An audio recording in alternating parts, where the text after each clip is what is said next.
Hola, bendiciones. Estamos acá en la clase número 4 de Vida de Jesús. Es importante que nosotros podamos siempre, ¿verdad? Ir repasando, ¿verdad? Cada clase que nosotros vayamos viendo, porque eso nos va a ayudar muchísimo, ¿verdad? Para cuando nosotros hagamos nuestro parcial. Esta es la clase número 4. Después de esta clase de esta semana, estaremos listos para poder realizar nuestro primer parcial de Vida de Jesús. Así que las indicaciones las estaré dando, ¿verdad? Al final de esta semana, donde les voy a explicar qué es lo que vamos a hacer para realizar nuestro primer parcial de Vida de Jesús. Así que comenzamos con esta clase que habla de, tenemos acá un cuadro comparativo, ¿verdad? De los 4 evangelios que nosotros estamos viendo. Uno de ellos dice que él habla del evangelio en sí, y varias facetas de cómo podemos ver a Jesús en cada uno de estos libros. Por ejemplo, dice que Mateo presenta a Jesús como rey, Marcos lo presenta como siervo, Lucas lo presenta como el Hijo del Hombre y Juan lo presenta como el Hijo de Dios. El símbolo que usa Mateo para representar a Jesús es un león, Marcos un buey, Lucas el hombre y Juan un águila. Dice que está escrito para, por ejemplo, Mateo para judíos, Marcos para gentiles, Lucas para el mundo y Juan para la iglesia. Esto creo que tiene mucho sentido, ¿verdad? Los destinatarios de cada uno de estos libros, porque ahí es donde ellos se enfocan un poco más. Y el contenido de Mateo es profético, de Marcos es práctico, de Lucas histórico y de Juan espiritual. Cada uno tiene su versículo clave, hay una frase clave, es decir, la que más probablemente se repite, a la que hace énfasis cada uno de los libros. La frase clave es el reino, inmediatamente, hombre y creer. Esto es para Mateo reino, para Marcos inmediatamente, Lucas hombre y Juan creer. La fecha en que fue escrito, pues ahí la tenemos. Luego, este porcentaje es muy interesante. Dice porcentaje de nuevo. Para Mateo tenemos el 42%. Para Mateo Marcos, el 7%. Para Lucas, el 59%. Y para Juan, el 92%. Dice, este porcentaje nuevo es el porcentaje de información nueva que otros evangelios no tienen, ¿verdad? En Juan, el 92% del contenido de Juan no aparece en ninguno de los otros evangelios.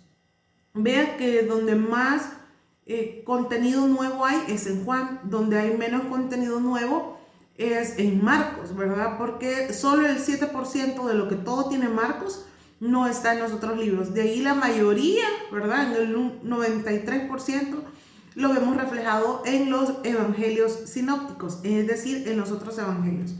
Vamos a hablar ahora un poco acerca del evangelio de Juan. Dice que este evangelio no hace ninguna afirmación en cuanto a su autor. Sin embargo, la iglesia primitiva casi unánimemente se lo atribuye a Mateo, el cobrador de impuestos. El libro apareció temprano en la era cristiana. Dice, y los creyentes rápidamente lo aceptaron como una obra genuina. Mateo o Leví, que era el recaudador de impuestos y era un cobrador de impuestos. Dice que su trabajo le daba importancia entre los romanos. Y aquí podemos entender un punto de por qué no querían mucho a Mateo al principio. Dice, su trabajo le daba importancia entre los romanos, pero para los judíos lo hacía una persona detestable. Los publicanos, por ser empleados de los romanos, eran temidos y odiados en toda Palestina. Se les acusaba de ser extorsionistas, desalmados, que habían venido a los romanos, que se habían vendido a los romanos para sacarle ganancia a sus conciudadanos. Es decir, estaban como diciendo, él se ha metido, ¿verdad?, a trabajar con los romanos porque saca ganancia para él, y tras eso, pues, se lucra, ¿verdad?, ellos aparentemente, ¿verdad?, de lo que nosotros hacemos. Es decir, porque él recaudaba impuestos. Entonces era como bien complicado, ¿verdad?, para Mateo su trabajo, porque siendo judío, trabajaba para los romanos. Ese era el punto. Dice, un publicano sabía llevar cuentas y redactar informes, lo cual preparó Y lo preparó para tomar apuntes, dice, de las enseñanzas de Jesús durante el ministerio y componer más tarde de manera sistemática el primer evangelio. Fecha del evangelio de Mateo, dice que es entre los años 60 y 70 después de Cristo. El tema del evangelio de Mateo, la venida del Mesías de Dios. El propósito del evangelio de Mateo, dice, evidentemente el propósito de Mateo era el de convencer a sus compatriotas de que el Mesías había venido y que había establecido su reino en misterio y que la promesa de volver para hacerlo visible en la consumación del ciclo. ¿Qué significa esto? Para Mateo era importante que las personas que creían en él, que confiaban en él de alguna manera, ¿verdad? Porque estaba cerca de los romanos, eso lo hacía detestable para otras personas. Entonces, ¿para quiénes? Para sus conciudadanos, para los que eran de su mismo pueblo. Entonces, él lo que hizo fue tratar de mostrarles que Jesús era el Mesías a su pueblo, ¿verdad? Decirles, sí, es cierto, o sea, es Jesús, es el Mesías.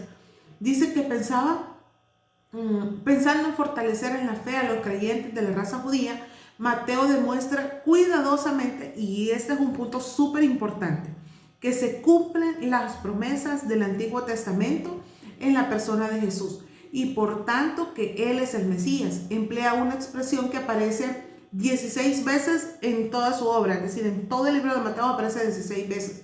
Dice, todo aconteció para que se cumpliese lo dicho por el Señor por medio del profeta. O sea, Él quería categorizar, ¿verdad? Decirles, es cierto, Él es el Mesías, lo que dijo tal profeta se cumplió aquí en este momento, y eso es lo que quería Él registrar, que todos supieran que Jesús era el Mesías, y trató, ¿verdad?, de hacerlo de una forma súper espectacular, porque es decir, tomó una promesa de los profetas anteriores, ¿verdad?, que ahí decía, el Mesías va a ser así, así, y él justo aquí se cumple.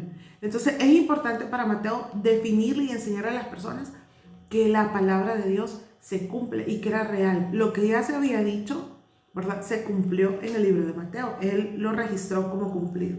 Dice, profecías cumplidas que menciona Mateo es el nacimiento virginal de Jesús, la matanza de los niños de Belén y sus alrededores, la profecía de que Cristo estaría en Nazaret, el uso de parábolas por parte de Jesús, la profecía que echarían suerte sobre la ropa de Jesús y la profecía de la traición por 30 piezas de plata. Acá cada una de estas profecías que están mencionadas fueron cumplidas y Mateo las registró, están sus citas bíblicas, ¿verdad? Sería bueno que ustedes pudieran irlas leyendo para que ustedes puedan ir comprobando a cada una de las cosas que nosotros estamos escribiendo acá. Dice, la presentación y el contenido del material de Mateo lo hace un evangelio muy práctico, de verdad. Dice, este evangelio se destaca por su buen arreglo de la exposición. Fue escrito en forma sistemática, concisa y cuidadosa. Dice que Mateo agrupó los acontecimientos o las enseñanzas que se referían a un mismo tema en particular para formar las secciones, intensificando de esta forma su comprensión. Así fue como Mateo, dice, sistematizó y ordenó su material, de manera que los lectores y oyentes pudieran entenderlo y recordarlo. Por esta razón se le llama también al Evangelio de Mateo como el Evangelio didáctico, es decir, muy ordenado, ¿verdad? Dice acá, Mateo es el único evangelio que emplea el término iglesia. Esta palabra aparece 2 veces y también por eso se le llama el Evangelio de la Iglesia. Hay una descripción que hace Mateo acerca de Jesús, donde dice que Jesús es rey, Jesús es rechazado por los judíos y Jesucristo volverá a la tierra para reinar. 3 cosas importantes y fundamentales para que todos podamos comprender y el pueblo judío en aquel entonces pudiera entender, básico. Dice, frases características de Mateo es el reino de los cielos. Y luego ahora vamos a hablar un poquito acerca de Marcos. Vamos a ir viendo nada más pequeños detalles, ¿verdad?, de los evangelios. No vamos a ver mucho de eso, pero Sí es importante que usted pueda de alguna manera, ¿verdad?, ir leyendo cada cita bíblica que nosotros acá le presentamos.